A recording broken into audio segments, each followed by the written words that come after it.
Ey bu mükemmel ezan sesinin, kılınacak namazın sahibi olan Allah'ım, Hazreti Muhammed sallallahu aleyhi ve selleme cennetteki özel bir makam olan vesileyi ve tüm üstünlükleri ifade eden fazileti ver.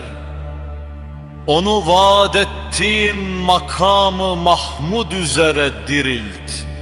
Bu duayı okuyan kişiye Hazreti Muhammed sallallahu aleyhi ve sellemin kıyamet gününde mutlaka şefaati helal olur. Bu dua sadece ezan çağrısına karşılık verilecek.